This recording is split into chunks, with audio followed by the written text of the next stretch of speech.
What's going on, everybody? Welcome back to the podcast. Welcome in to another episode of the Triple Play Fantasy Baseball Show, a proud member of Underdog and the Underdog Fantasy family. And if you use promo code TRIPLE over at Underdog Fantasy right now, they will match your deposit up to $100. Very, very, very, very much a good deal if you use that code. Because again, if you put $100 in, you get 100 back. And it's right now, it is the fantasy baseball draft season. So you can get a ton of best balls over there, best ball drafts going. Again, promo code TRIPLE will get you everything you need.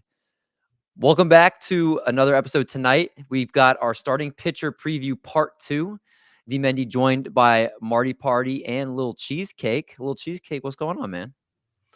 Bum, Doc couldn't make it. We saw him just a few moments ago to say hello before we were on.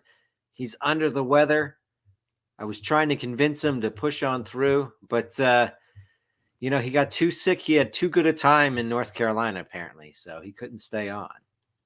He was cheering on those Tar Heels at the college basketball game, but it looked like a good time. He was eating well, having a good time, and we definitely missed him here tonight. Too good, apparently. Too good. That's right. Got him sick.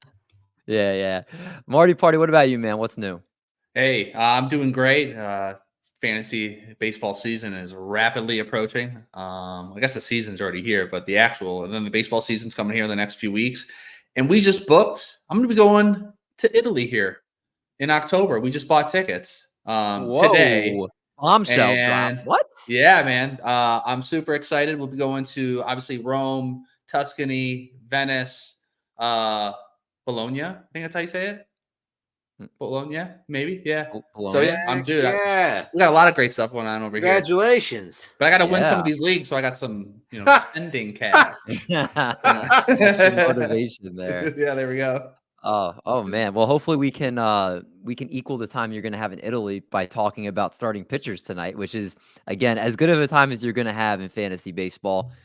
Doc beautifully hosted last week covering part 1. So basically covering the top 30 pitchers roughly in ADP. So we're going to go pretty much 31 to 75 in that range roughly. According to NFBC over the last 2 weeks, there's been over, I think, 60, 70 drafts over that time.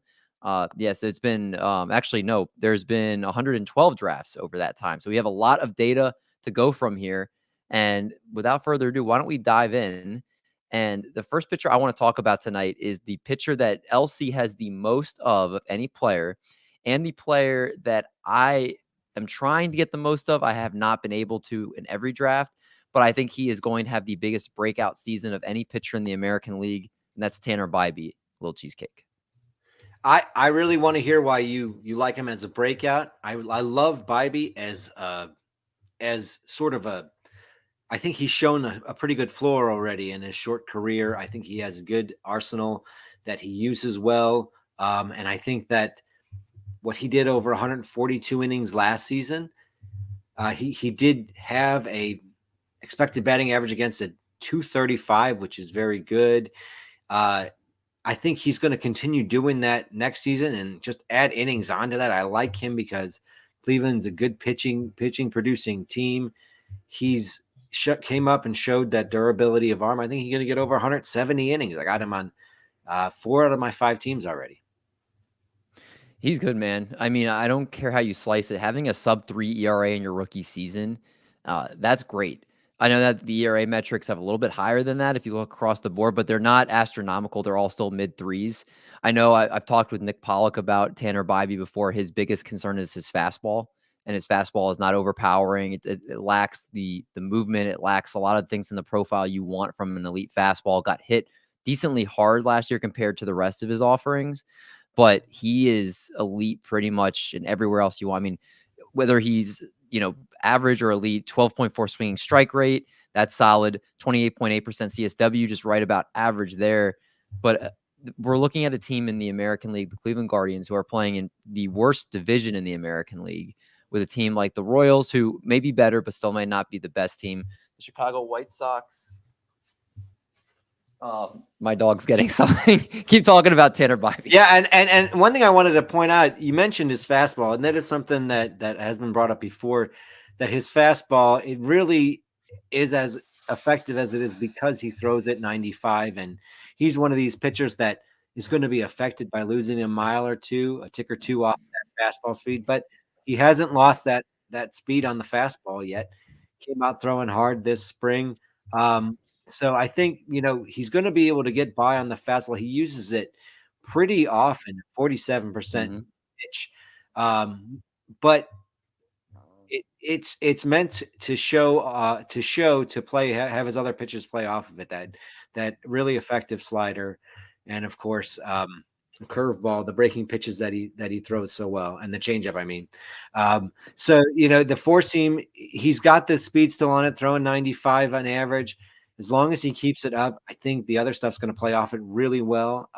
And he's still young enough. I'm not worried about this dropping on that four seam. He was fourth, or I believe second. He was in the top 3 in American League Rookie of the Year voting last year, and an ERA, xERA 340, WHIP of 118, below the major league average in a good way there. And I'm curious, LC. We talked about how, again, his fastball was considered the weakness in his game, and he threw it the most. What were to happen if he were to lower the usage of his fastball and up the usage of his slider, which was elite last season, and increase the use of his breaking pitches? I think there could be another year unlocked there with him, and maybe his fastball does develop and become a little bit better than it was in his rookie season.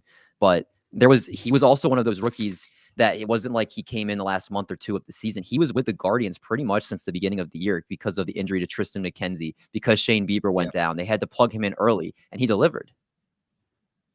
142 innings last season on top of how many minor? Let me get his minor league innings. I think it ended up being about last year, close to 180, right about there.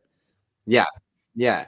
So, like, the durability is there. He stepped up when he was needed. The one thing that you're not going to get from Bibee is those like elite strikeout rates, the 10K per 9 type. He'll average about a strikeout per inning, but that's paired with really good control, the low walk rate, and good ratios. Like you said, his xERA last year, his ERA, he did get a little bit of ERA luck, under 3 ERA with an xERA a little bit in the mid threes. But even if he pulls back to a mid 3 with the more innings, 175, 180 innings, producing 170 or so strikeouts and a WHIP under 1.2, that's a really good value there around 100. What is he, about 117? He's actually falling a little bit from where he was. He was around 109, 110. I think he's going around 120 right now. So yeah, he's 119. Yeah, so I think I don't think he should be falling. I think he's a really good value where he's going, and I've been picking him up as sort of a stabilizer on my pitching staffs. Yeah, I love Tanner Bibee. I think at the end of the day here, Tanner Bibee is going to be one of the guys that us as a podcast have the most of this year. I think we can't get enough Tanner Bibee, and I think he's a great value, as you said, LC. But Marty, going from Tanner Bibee, who my breakout, LC's most owned pitcher, to a pitcher here that you have, Hunter Green, I feel like is someone we should talk about because he has the talent stuff to potentially be one of the best strikeout pitchers in baseball. But the consistency, the ballpark, there are a lot of things going against him. So I'm curious for you to kind of talk about why we should draft Hunter Green, because I think I've seen more people talking about fading him than drafting him this year. Yeah, so for Hunter Green, the most important thing for me is he's going to be my SP3, potentially my SP4.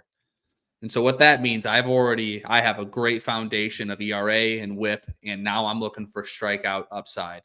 We've touched on his stuff as a 119. I mean, some of the best stuff there is in all of baseball. His location is good, strong pitching plus, but you touched on it. A lot of fly balls, and he walks too many people. So I'm betting on the upside here because of his stuff. He's 24 years old. He already is one of the best strikeout pitchers in baseball. 2 years in a row of north of a 30 strikeout percentage. I mean, it's absolutely incredible. When you go to look at a StatCast, expecting batting average overall is 216. So a lot plays into them, the Reds having a bad defensive team, which they've had over the last few years. Hopefully, as the kids grow up, it's going to be a little bit better. And that ballpark is absolutely brutal. So I am definitely recognizing this is what we call an upside play. It's a possibility. He has a couple weeks that, where you want to pull your hair out and he's hovering maybe a 5 ERA.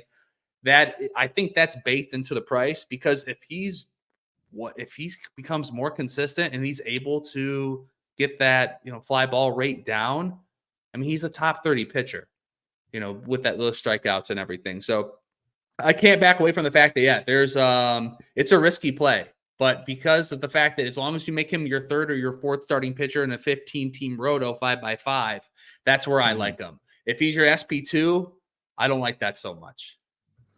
So my question to you, Marty, I feel like the biggest thing with Hunter Green, you take the ballpark factors and the defense out of it, is are you confident that he can change the shape, or he can change some movement on his fastball to make it a pitch that people aren't driving out of the ballpark? Because he relies a lot on velocity. Obviously, he can touch 100, but you hear many people talk about that it's a straight line fastball, which is a big no-no for someone that can throw that hard.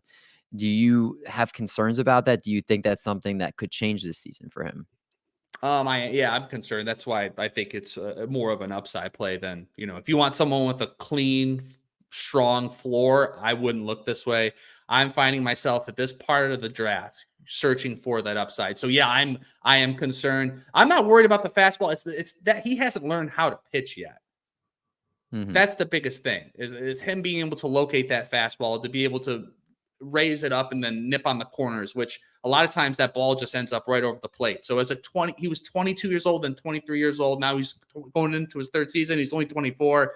I'm betting on the upside, but I cannot get away from the fact that, it could go south. But last year he had a 3.82 xERA and a 30.5 K percentage. So I have in that range, there's a couple other upside plays. Yep. And injuries in like Sale and Rodon, and you go Green over those guys. And why would you what's your reason for that?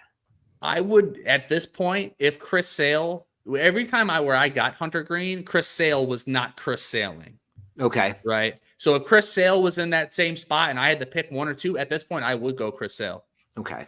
Which is fair, because Chris Sale does go 10 picks ahead of him right 10 now. Picks, and it's a 10 years of brilliance and a couple years of injury, and he looks excellent. But a few weeks ago, when I brought this up in the Glarv chat, and I think we've already talked about it before on the show, but I said Hunter Green or Carlos Rodon, and almost everyone went Rodon. And now at this point, we're seeing Rodon almost fall apart. I haven't seen an outing for Green yet, so I can't say either way. But I think Chris Sale would be someone I would go for over him at this point. I think that's really now good. I'm curious, because Chris Sale again had a higher ADP. How about two pitchers going lower than him in ADP, and Michael King and Bailey Ober? Rank those three. For upside, I would go Green, King, Ober. I think Ober has the highest floor.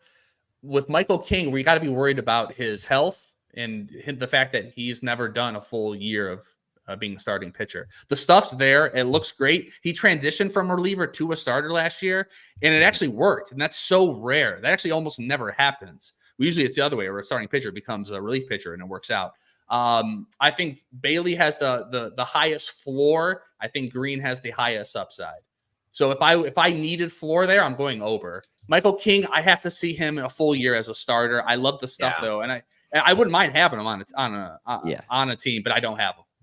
Michael King, man, CSW 33.8%, PLV, which is one of the new pitcher list pitching metrics, of 5.16, which is the 51st ranked pitcher in baseball for that. 28.4% K rate, 3.08 ERA on the season. We saw a game against Toronto at the end of the year. We had 13 strikeouts. If I told you Michael King pitched, because last year he pitched 104 innings. If I told you Michael King will pitch 130 innings this year, will he outperform his ADP? How many innings? 130? 130. I would take it. I think that'd be fine. If, around a 3.7 ERA and good amount of strikeouts, 130 is like the new 150. So at this point, I would take it. I would take it there. Yeah. Because go ahead. Sorry. No, I was just going to say, just across the board, xFIP 339, a FIP of 313, expected ERA of 348. The K rate again near 30%. Walk rate very manageable, 7.4%. He's been Home good. runs per 9.8. Like and with a 307 BABIP, mind you, as well. Just everything across the board says that this guy's the real deal. And he's pitching in San Diego now. Mm-hmm. He's in San Diego. I'm a little concerned of, like, I think it was 2022 where he had that elbow injury. I am worried about his durability for sure. Yeah, so that's I think Zimmerman gave him Jeff Zimmerman gave him a health grade of F, which I think is fair. F for fair. No, I don't think so. That's good. But yeah, if he's in that range, I would take one shot. If I have 10 teams, like I've said a million times, if I have 10 teams, I want him on 1 or 2, but I'm not going out to get him. I need to see it once. I got Rodon pitched today. Gave up 5 hits, 2 home runs. Didn't look like he was commanding well. This is Frank Stamfel's tweet. Sitting 92, 93 on the fastball, but not commanding it well. Early in the spring, hard to say, but not looking sharp just yet. Just a Rodon update that I saw. He did have, I think he got to 97 in a bullpen last week. Yeah, but he's I touched remember that reading that correctly. Yeah, but he did that last year. I mean, he's just touching it, and so he did that once, and we need 6 innings from him. Like, I don't care that he touched 97 once.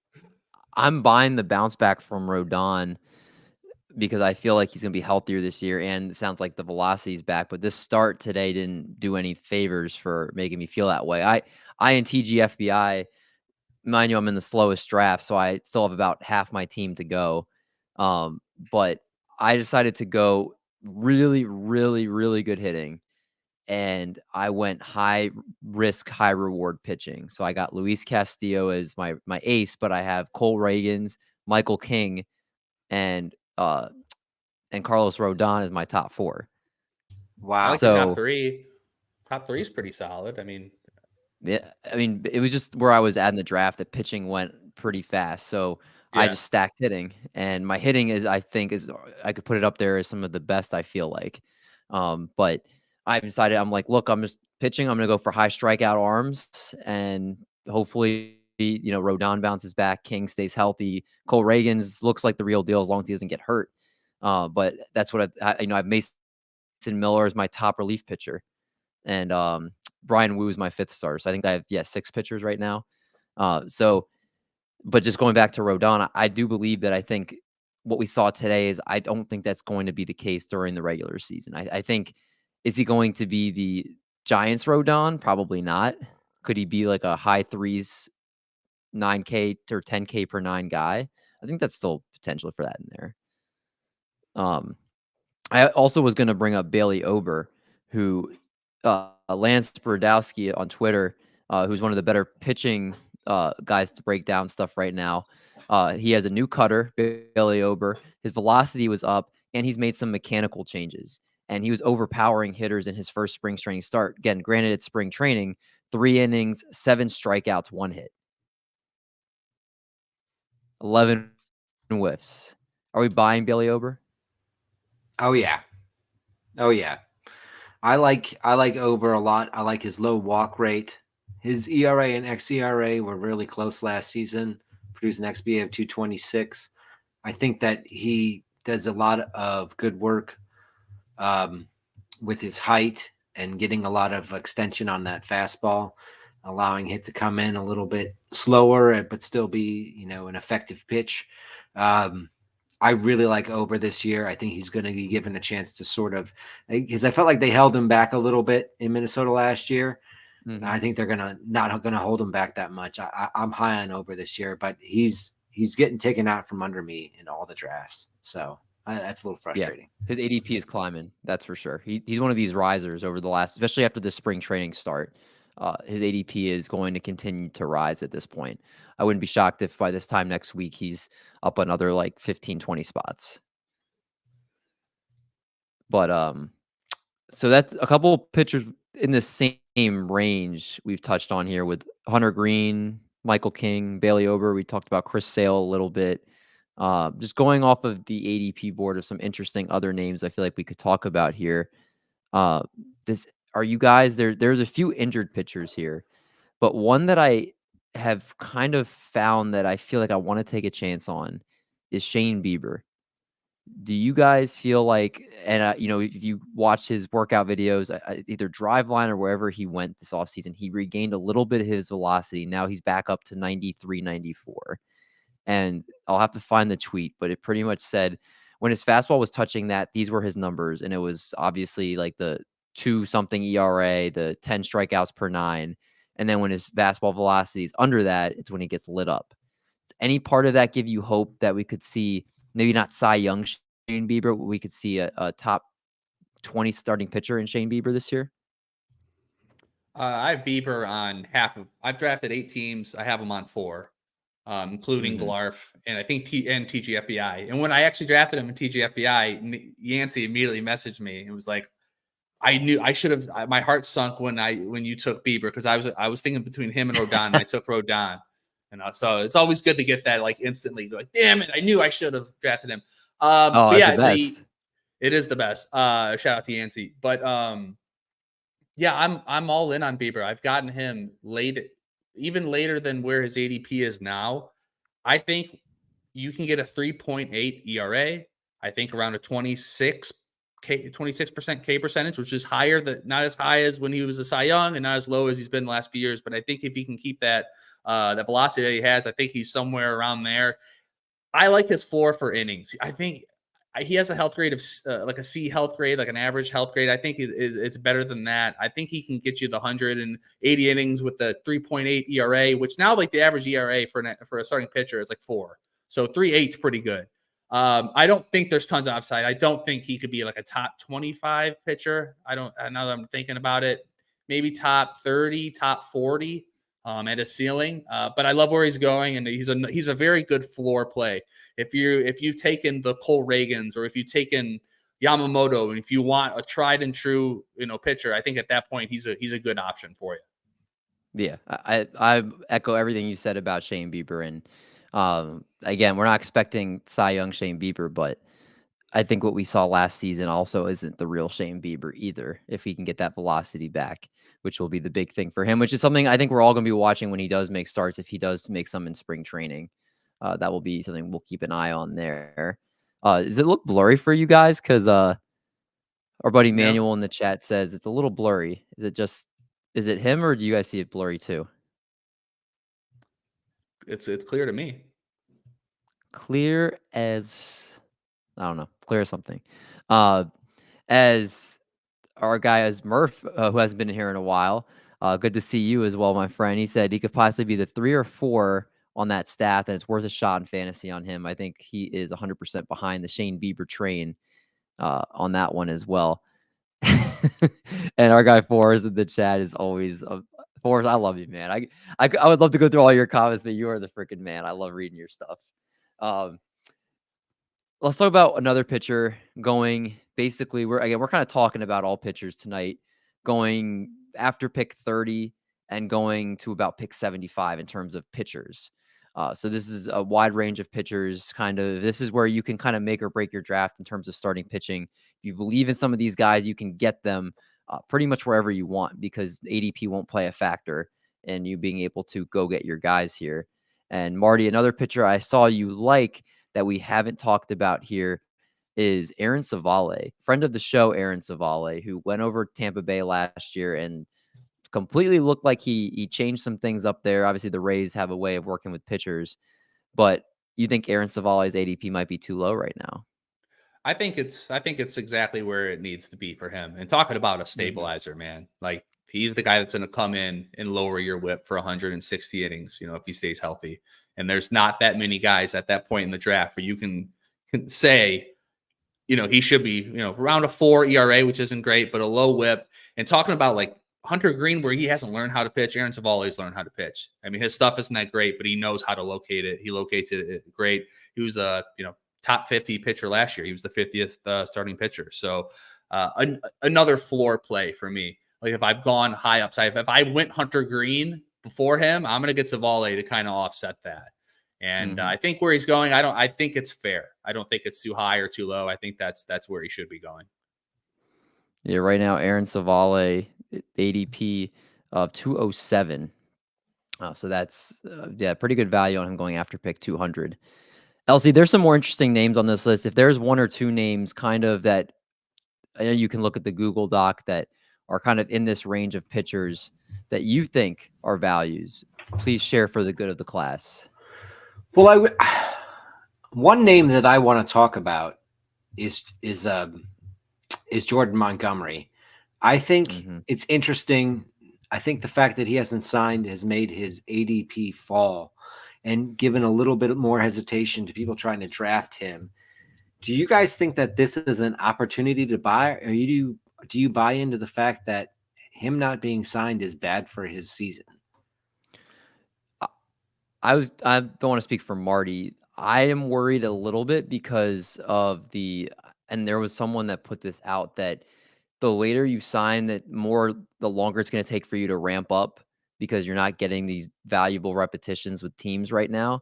And that could lead to a bigger chance of injury or just ineffectiveness to start the season. Maybe like where you've seen like, okay, their quote unquote, their spring training is starting now because they didn't get a full spring training. So you have to endure some rough starts to start the year. And maybe again, that leads to more injury. That to me is why I feel like his ADP is falling more than anything. And I do genuinely agree with that type of the way that the market's been on that, just for the past reasons we've seen it happen with pitcher time after time. Yeah, and Montgomery for me, I think that's exactly right. I mean, there's going to be because when you look at his projections, we're looking at his innings pitched, right? So Steamer has him for 183, ATC for 167, and the bat for 156. We're talking about projected innings for Jordan Montgomery. We have to take 10, 15 innings off that at this point. Right. So that's what we're losing. I think that's what you're seeing with ADP. I think it's falling properly because he will need that time to ramp up. Now, luckily, he's been in the league for forever. He's 30 years old. He knows his body. For all we know, he's working his ass off, and he's maybe going to be ready to go 5 innings right out of the gate. We don't know. And the not knowing is the scariest part. And that's why he's falling on top of the fact that he will lose a few innings, and we have to bake that into his projection. I don't have him anywhere. I'm not against it, but I think there's a lot of people, and this is looking at the auction calculator, ATC. He's an $11 player. He's around Yuri Perez, Chris Sale, Merrill Kelly, and Bailey Ober. I would definitely rather have Yuri Perez. I think it's safer. Kelly's safer. I think Ober's safer.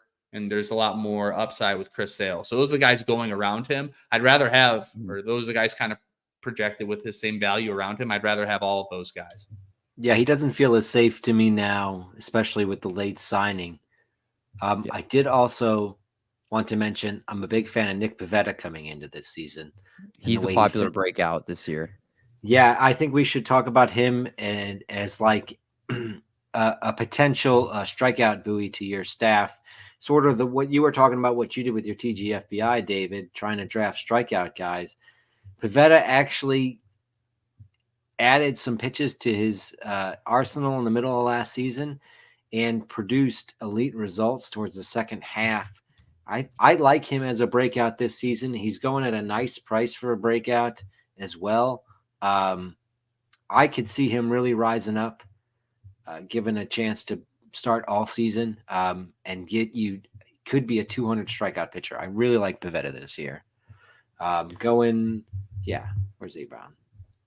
He is going, I'm pulling it up right now, right around 174. Yeah, I think that's a nice range for him because you look at him, he's going near Keller, Gavin Williams, Hunter Brown, Christian Javier. That's a good range of pitchers right there where you could say which direction do you want to go on potential here. Pivetta, I think, is a little bit more polished. I think I believe in what he did over the second half of last season because of the effectiveness of his new sweeper that he brought in. So I think that the strikeouts are going to be there. If he can keep the whip down, what he did over the second half of last season, he could be a top 30 starting pitcher pretty easily with all the Ks that he gets. And the fact that you also have the injury to Lucas Giolito, who's going to probably miss the entire season. That opens up a spot in that rotation that's already super thin. They have talked about having Tanner Houck and Garrett Whitlock both being in there right now.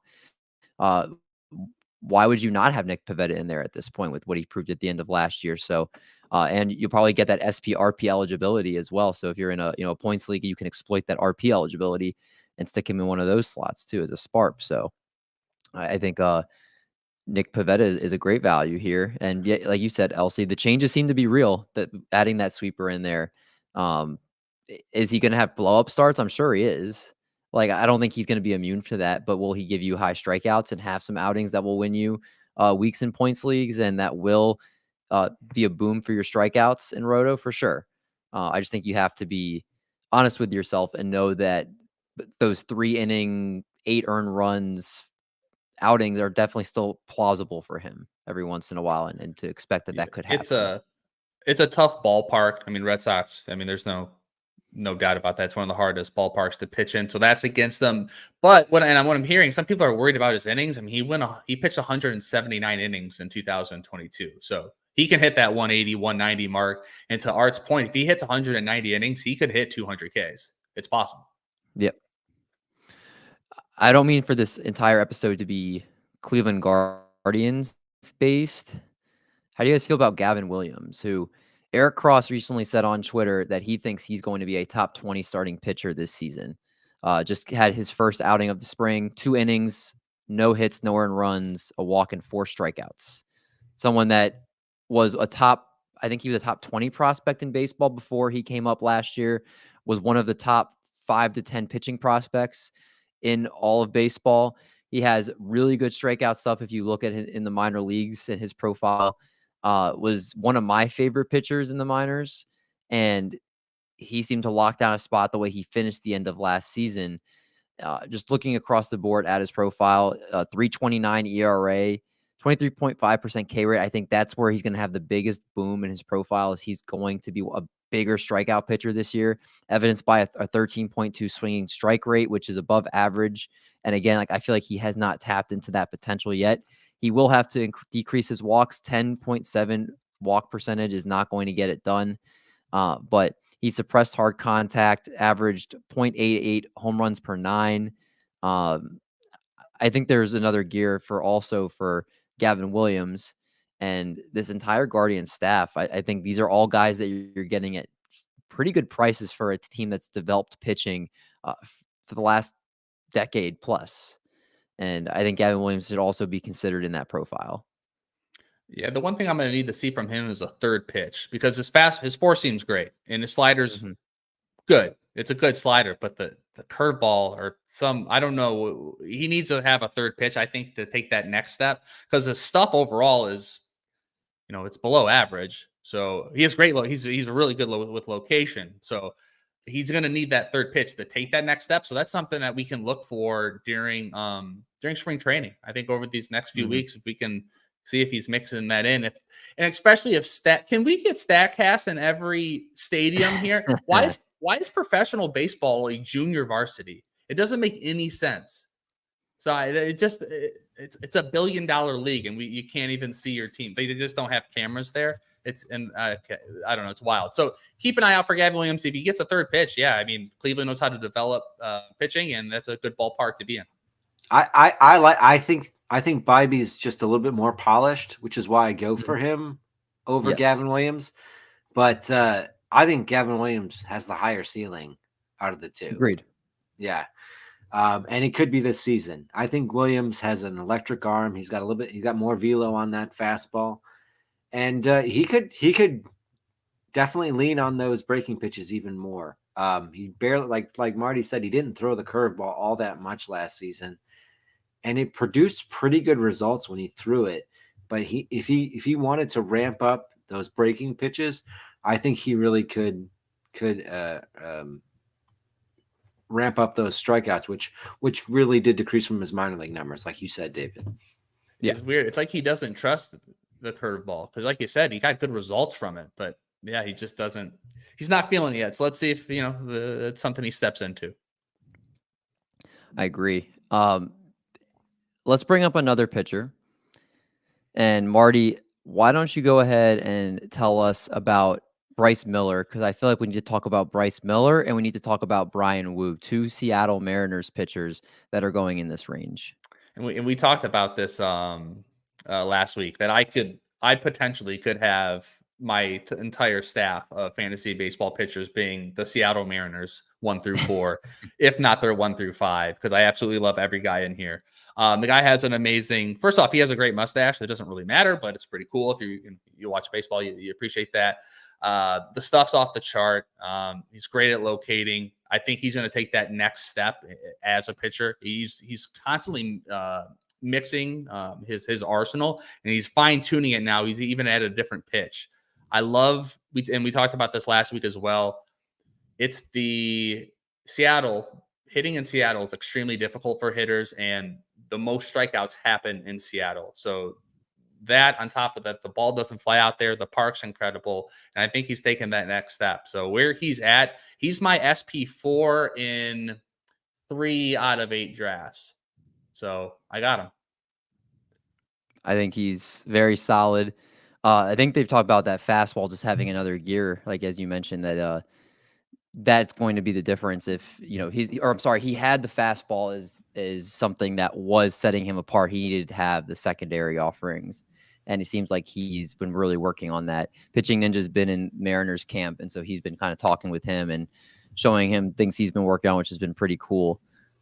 Elsie, these back-end Mariners pitchers, Bryce Miller and Brian Wu, do you find yourself liking anybody in this rotation? I like both of them. I think there's an unknown element with Miller and Wu because the Mariners are known to introduce new pitches to their pitching staff. I know the splitter is one they introduced to Logan Gilbert's arsenal, and it helped him. And there has been talk that the splitter is being introduced to Miller. And there are some who think that Wu, who has a phenomenal fastball, would really benefit from the introduction of a solid splitter as well. So the unknown aspect that I have with them is, will there be a new pitch in their arsenal this season, which will give them a better out pitch against opposite-handed bats? I think Miller is a great option. His whip is really nice, and that's underrated. He got like a 1.14 or 1.16 whip last season. I think he keeps that one whip. That's that low whip.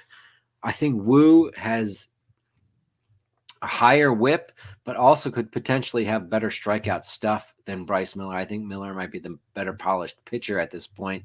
So if you want someone who I think is more certain to give you like a solid season, you go with Bryce. I think Wu has the strikeout stuff, though, to be a really solid strikeout pitcher, especially if he can add a new pitch. Art, I want to ask you a question because I love Wu. I loved him last year. I was the Wu guy, and how many innings do you think he's going to go?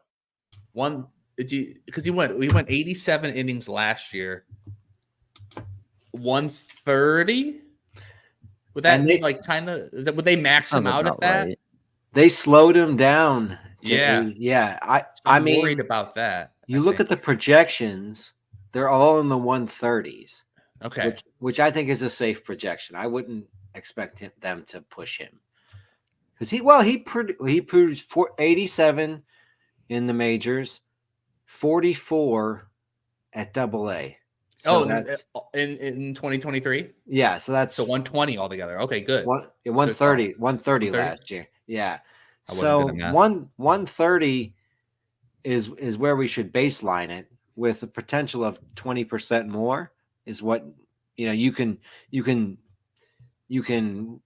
not embarrass yourself saying 150 with him. But I honestly think because they slowed him down last year, I think they're going to treat him with kid gloves, and I would under 140. Yeah, I would think that's a safe projection. Again, right now, the page that everybody's seeing, if you're watching on YouTube, I believe that's the Steamer projection is what the NFBC uses for when it puts the projection on there. Projected for 4.17 ERA and 134 innings pitched. I want to say it's Razzball's projections. Is it Razzball's? Yeah. It's not Steamer. Yeah, Steamer has him at a 4.04, actually. Yeah, it's Razzball. Okay, good. Thanks for clearing that up. So Razzball projects him for 134 innings with a 4.17 ERA and 141 strikeouts. So it sounds pretty realistic for what I think we could expect from Brian Wu. But I think for someone that's giving you, a little bit of above a 4 ERA and above a strikeout per 9 at this point in the draft, you'll take that. As someone that's your fifth, like in my case in TGFBI, he's my fifth starter. So I'm okay with that there. There are some pitchers here I want to group together, and I want to hear your guys' thoughts. And this is the injury group. These are pitchers that are going in this range. I just want to hear your thoughts if you would draft them or if you're completely just keeping them off your board no matter how far they fall. I'm talking about Kodai Senga. I'm talking about Justin Verlander. I'm talking about Walker Buehler. Talking about, obviously, Giolito is untouchable at this point, so I'm not going to put him quite in this category. You could say Tristan McKenzie, who's working his way back. Nick Lodolo, who has still having problems with the stress reaction, stress fracture he had last season. He's still having problems with that, which is troublesome to say the least. Any of these names, are you okay drafting them? For me personally, Kodai Senga went he went probably about 100 picks past ADP before he got taken in my draft. I don't think I'm drafting any of these players that I just listed, even no matter where they go. Do you guys have a different feeling of opinion on any of those guys? I have a hard time completely dismissing Verlander. I know he's old. He's older. He still produced a 1.13 whip and a 3.6. Is that right? 3.6 ERA last season. I know his K's dropped. I think we're going to continue to see a deterioration in his K percentage, but I still think he's going to be solid. I do worry about the innings he's going to produce. And one person I did want to also bring up is I think Tristan McKenzie is healthy going into the season finally. So I have a few shares of him because I want to be in on McKenzie if he's healthy this year. He was the guy I was in on last year, and then he got really hurt. Yeah. He's looking healthy coming into this season. I did just look up at, let me find it. I did just look at his spring training updates earlier, and he's looking good in his spring training starts. 10 Ks in his, oh no, that was last season. Sorry. But I think he pitched today for his first start. But he's healthy. I think you always worry about McKenzie's injury background. He probably has an F injury grade, but he's going at a price where like the upside is real, and he's not costing you a ton. And the fact that he's healthy now, if he gets injured in June, you got 50 to 70 innings of him, Mm-hmm. Yeah, and he went 2 innings today, allowed 1 hit, and he got 2 strikeouts. So another Cleveland Guardian we're bringing up tonight. I completely agree with Art on Justin Verlander. I think that he's 40 years old.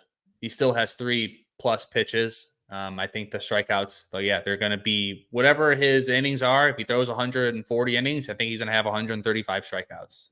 I think 130 strikeouts around there. If you'll need like a lot of other pitchers around him who are going to be healthy. And he's kind of, it's weird to have like a risky high floor guy because that kind of doesn't make sense, but he's kind of that guy. A 3.22 ERA in 2023. Is that right? Did he have 162 innings last year? No, that was the year before. Or was it? Yeah. It was 162. Yeah. I didn't remember him having that many innings. Yeah, he's still good. It's just we don't know. The strikeouts were down to 144. Yeah, and he knows his body really well. So it's just general, a shoulder that's sore because he's ramping up pitching. I guess it's kind of to be expected. But I think that means they're going to pace him out throughout the year and hope he can hold on for October because the Astros, they're playing for a championship as always. Mm-hmm. So it sounds like Justin Verlander, if we don't count Tristan McKenzie as hurt, Justin Verlander is the only one we're considering out of the group of pitchers I mentioned. Yeah, because Nick Lodolo, hasn't even ramped up yet, and I don't know Yeah. what to expect from him from there. So I think if he's on your waiver wire, obviously someone to keep an eye on. Who are the couple of the other ones? Kodai Senga, you just can't. Totally off the board. Yeah. You just can't draft him. It's Yeah. not. Someone Walker auto Buehler? drafted him. Bueller. I don't know what If you have a team where you can put him, if you have a huge bench, right, and you can kind of just tuck him away, or if you have a lot of injury slots, then I think that's like in a home league. Yeah, why not? He'll, if you're in a head-to-head league, and he might be able to come back the second half of the year and kind of help you out. But I don't think it's worth it. I haven't.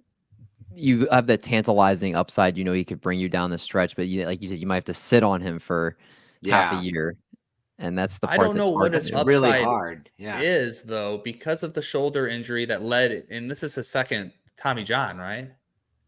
If I understand. It's his second, yeah.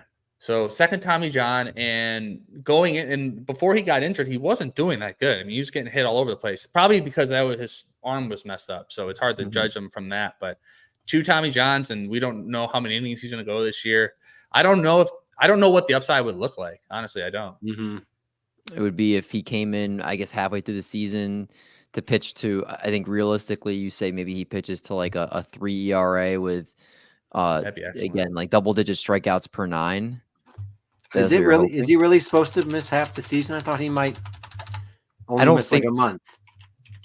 I mean, I think they're not saying he's going to miss half the season, but I do know, knowing the Dodgers, I feel like you have to always underproject what they're actually saying. And that's why I'm in my head, I'm like, what's the safe estimation? It would probably be whether he stops, he doesn't go at the beginning of the year, then he goes a bunch in the middle, and then towards the end, they kind of taper off his workload so they can have him for the playoffs. Like, I think at the end of the day, you'll get about half a season's worth of production if I had to make a guess right now. I'm just gonna let you know that I Twitter searched him, and he sees what's being said about him. Does he really? Yeah, that's what he said. I see what's being said about me, and it's motivating him. So I don't know if that does anything for you, but he's motivated by your doubts, David. I should tweet something out and see if he'll like it. Well, let's say if Buehler does go a half a season. So what's that, 90 innings, 80 innings maybe? Yeah. A high end. I mean, you could get AJ Minter to do that. He can go 80 innings, get you more strikeouts, have a better whip, and a lower ERA. I mean, I don't see and that's free. And he's free. He's going to be absolutely free at the end of the 15-team, 30-round draft. So I don't know. I'm completely out on Buehler. I just don't see a reason to do it. The 2 pitchers here, straying away from the injury pitchers, back to back, you have Hunter Brown and Christian Javier, 2 Houston Astro pitchers that had a lot of promise last year. Javier went a lot higher than Hunter Brown did, but both underperformed, and both, again, are kind of back to back in ADP. Do you guys have a lean for which Houston Astros pitcher you would rather take? I think I'm Christian Javier. Okay. I'm Hunter Brown, baby. All right. Okay. So make your case, David. You go first, and then I want to hear Marty. So I was reading an article that said Christian Javier lost 15 pounds this offseason, and felt like that his mechanics were off because he had gained the 15 pounds from his breakout season. And he felt like that was messing up his release point, his just overall mechanics. And that he said he feels a lot more like he did 2 years ago, just the way his body is moving. And, I have obviously, like, I've made wrong calls, I've made right calls. But one of the things I feel like has been most consistent with when I'm seeing a pitcher basically figure stuff out is when they're talking about they figure out things with their body. Vlad Guerrero, when he broke out after a few subpar seasons to start his career, it was when he lost all that weight. And really, it seems like he was making changes with his swing since he was lighter. The bat was moving quicker in his hands. He was getting his foot down quicker. All those timing things because he was lighter. And Christian Javier, some pitchers like CC Sabathia maybe are used to pitching at a bigger weight, but maybe those extra 15 pounds really did make a difference for him to be able to repeat what he did, where he became probably one of the biggest breakout pitchers 2 years ago. And we did see flashes of it last year. It's not like Christian Javier, granted, he was a huge letdown based on where you drafted him, but we did see flashes. And I think that can be a lot more consistent this year. Maybe he's not the 2022 Christian Javier, but maybe he's also better than we saw last season. And I think this is a bigger bargain than you're going to get for Christian Javier. So I seeing that those tangible things like that make me more intrigued to draft him. Yeah, he's in the best shape of his life, you'd say. That's what I was going to say. I can't argue with the best shape of his life. Version, but yes. Marty, you like Hunter Brown still, even after all that David said? Yeah, I think for Javier, I think he has a higher floor, right? I think we're not worried about how many innings he's going to go and kind of what it's going to look like. But do you not think he has a higher ceiling with the strikeout? I think Hunter Brown has a much higher ceiling. His stuff's better. His location's better. Even though last year he had a 5.09 ERA, his xERA was 4.27, which isn't great, but I mean, talk about he's a ground ball pitcher to a T. And at this time, with his stuff and what he's mixing up, with his velo as high as it is, he averages 95.7. His ground ball rate is 52.2%. I mean, I think there's a lot more upside here. Last year, he pitched 155 innings. He had 178 strikeouts. So I think he's putting it together. He's still young. He's only 25 years old. Is he from Wayne State, like Detroit, Wayne State? I have no idea. If so, well, that's why you picked him. Yeah, I didn't even know it. He pitched 10 miles away from where I live. But no, I think Hunter Brown has a lot higher of an upside, and I think Christian Javier has a higher floor. LC, you're the tiebreaker here. Yeah, I've stayed away from both of them this draft season. I would go with Brown because I'm disappointed over Javier's last season, and I would be less sure. I would be going for Brown because I would hope that he had figured something out. But generally, I stay away from these two. Javier scares me. Last season scared me with Javier pretty strong. Although I do understand that the fluctuations, it could just go right back to him being amazing again with those elite pitches. So now that I'm talking about it, I do know that Javier has the most elite pitch out of the two pitchers, as far as I know. He might have the best pitch, but he lost a lot of effectiveness on his slider last year. He was coming in at a different plane, and that might have been the weight. It's so hard. That's why I wanted you guys to talk about it.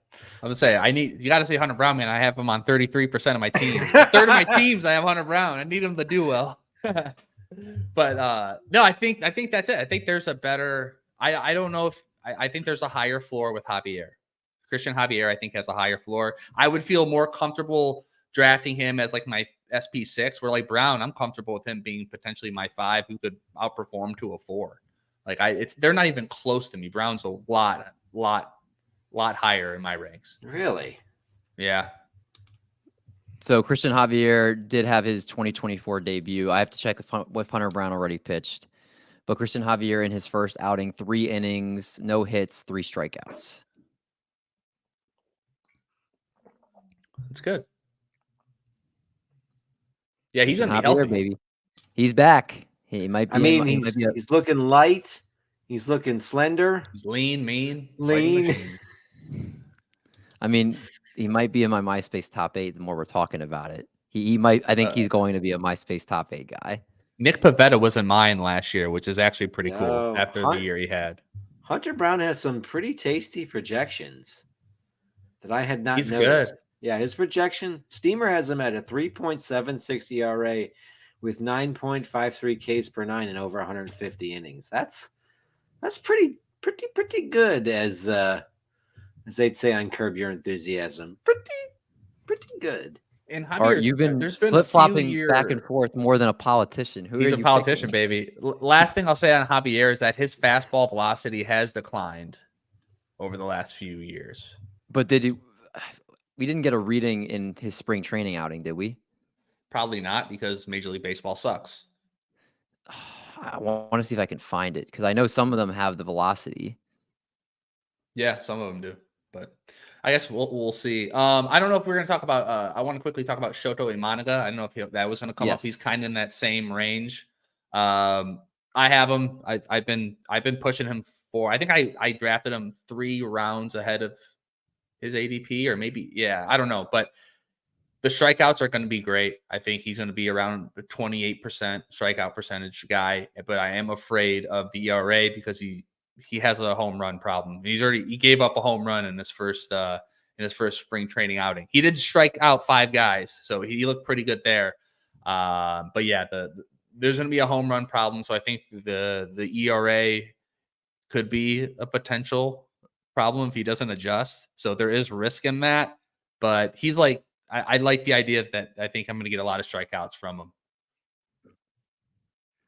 Elsie, he's a Chicago Cub, so I'm sure you've had to Mhm. dig into him a little bit. What are your thoughts on him?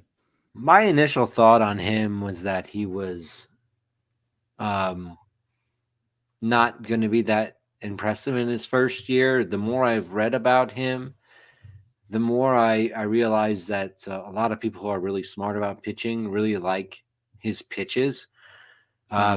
So my biggest concern will be managing how the Cubs manage a pitcher who's used to pitching once a week in an American Major League Baseball system. So if the Cubs can figure out how to get him through 150 plus innings, I think he's going to be pretty effective. And like Marty said, there's going to be some blowups. I do think that he does have.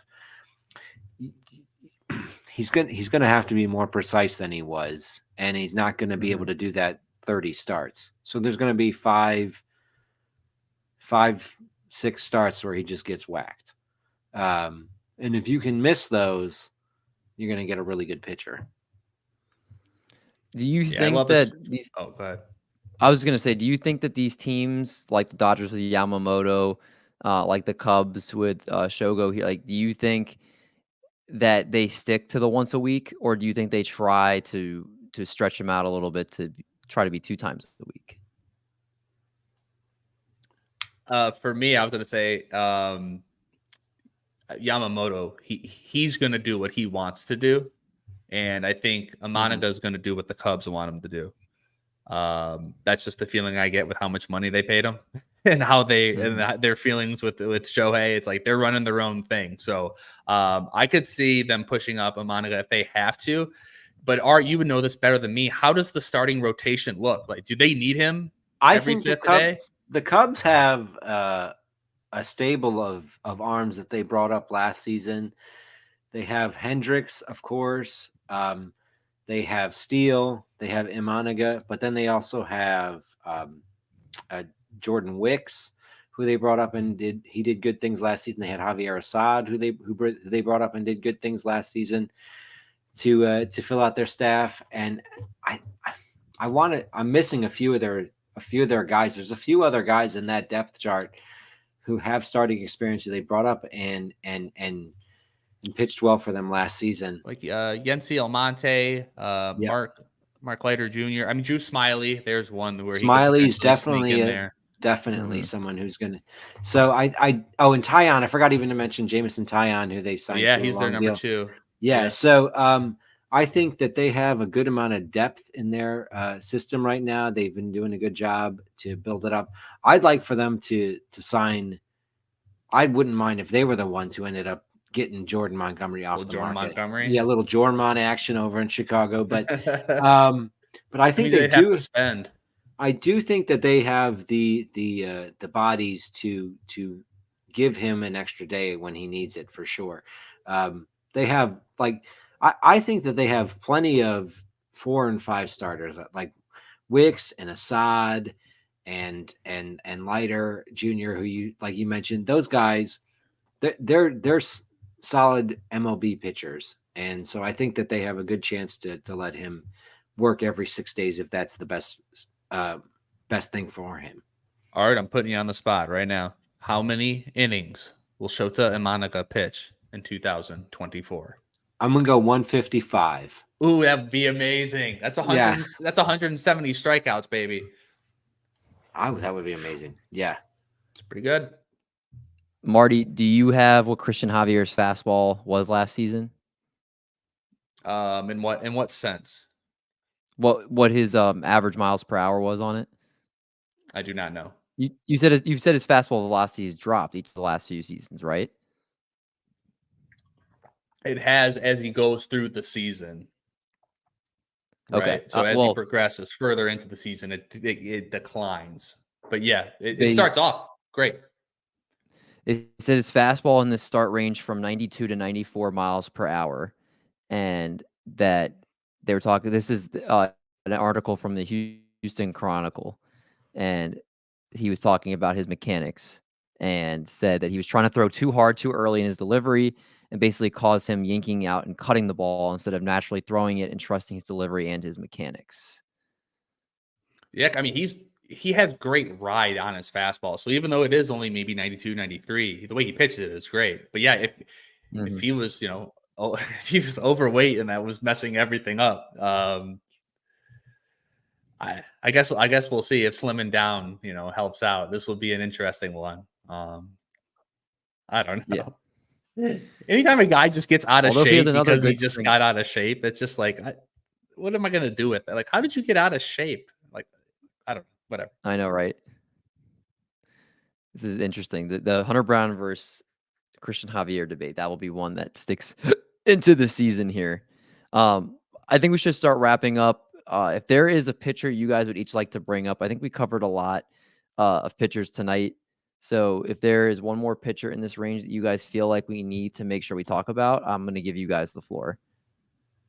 I'll go quickly. I have two. Yusei Kikuchi, and yes, 2 years ago, I was very against Yusei Kikuchi. In my fan tracks articles everywhere, I wouldn't touch him. A mid-3s xERA last year. He decreased his walk percentage. That's the biggest thing. He was walking 10, 11% of players. I think he got it down around 6, and the strikeout percentage was always there. So he's getting the most out of his arsenal at this point. And I have him in way too many spots, so I'm fully in on him. And then Seth Lugo as my last pitcher because it's a nice and safe Seth Lugo. I think he'll be low, round 4 ERA, a decent whip. I like days in Kansas City. Not a sexy pick, but a high floor guy late in your drafts when you want to find somebody steady. And where Seth Lugo's going, there's not a lot of steadiness there. LC, any pitchers that you feel like we need to bring up? I'm gonna go quick. I want to mention Yu Darvish. I think Yu Darvish is a real good shot to come back this season. His velocity is looking good in the spring, and I think he was pitching a little bit hurt last season, and I think he'll come back. He had a little bit of an off-season surgery, and I think he'll come back and be very good. Brandon Pfaadt, if you look at what he did towards the end of the season, his K to walk got immensely better from what it started out. And then, of course, he had that great playoff run. I was ready to say Pfaadt is being dreamed upon a little too much. And then I looked a little deeper into it. And I think there's a lot to like in Brandon Pfaadt and what he's doing this year. I think he's at a good place, and he has a strong arm. He's thrown a lot of innings. I think he has a solid ability to go 150 plus and probably more. I want to also mention before we get out of here, I like the Kikuchi call. I like Sanchez as an upside play. Christopher Sanchez? Yes, yeah. Christopher Sanchez as an upside play. He's getting a lot of love from a lot of smart people right now. I think if we went through this whole range and we did not bring up that we thought Sanchez was a good buy, we would be a little bit derelict in our duties right now because everyone's talking about him. I like him. You guys like Sanchez too? Are you guys as in on him as everybody else is? Yeah, I like Christopher Sanchez. I don't have him anywhere because I feel like he's going each time I do a draft, he goes a little bit sooner because his stuff is excellent.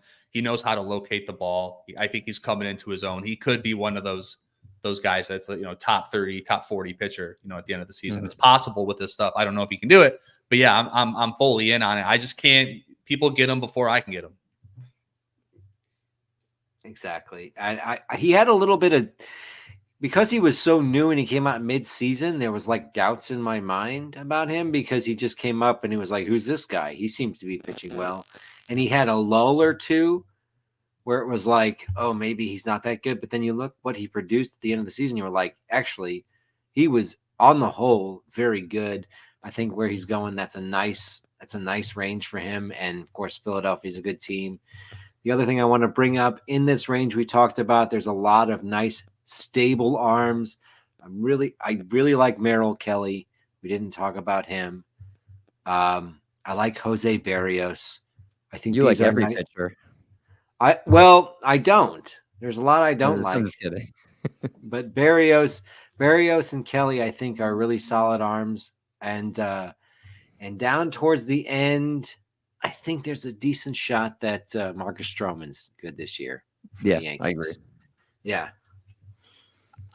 Nestor Cortez, everything's looking a lot better than it did last year. If he's fully healthy, I mean, he looks pretty good. He's going up like Sale, not like that high, but like that big of a leap each time, because he was going in late 200s, I think, in February or January. Now Nestor Cortez is flying up the board. But yeah, I want to shout him out there because I think he's going to be. I'm expecting more from Cortez than I thought, especially a few months back.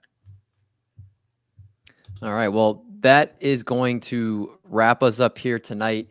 Appreciate all you guys watching. I think this is actually the most viewers we've ever had for a show, looking at the numbers that are popping in on screen. So really appreciate you guys all tuning in with us for draft season. We really do appreciate you guys sticking around here. And we're here every single week covering position previews and obviously during the regular season, helping you with your fantasy teams. If you guys are enjoying the content, please make sure you guys like the video. Subscribe to the YouTube channel if you're not already. Again, fantasy baseball content all season long. And we're happy to give you anything that you need to help you win your leagues. And that's going to wrap us up. I have a shameless plug. We are going to be, because I like winning things. We're going to be in the fantasy baseball tournament yet again, the bracket challenge. So all of you 225 people, if you could just go to Twitter tomorrow, like us, or pick us over. I don't know do we know who we're going against? That's Anybody a good question. I should have that up. It doesn't matter, but yeah. But no, thank you for tuning all in. But if you could do that, hop on Twitter, let us go to the next round here. We'd appreciate it. That would be pretty sick. Yeah, it's a ton of great fantasy baseball podcasts out there. We luckily are getting the 4th seed in our bracket, so we would like to hopefully try to at least make the Sweet 16 to hold true to our seed. But we, of course, just a blessing to be included in that each and every single year. Yep. We also on the podcast side, so if you like podcasts better, you can also check us out anywhere you get your podcasts. But for a little cheesecake for Marty Party, I'm D. Mendy. We're going to make like a bread truck, and we're going to haul these buns. Talk to you guys next week.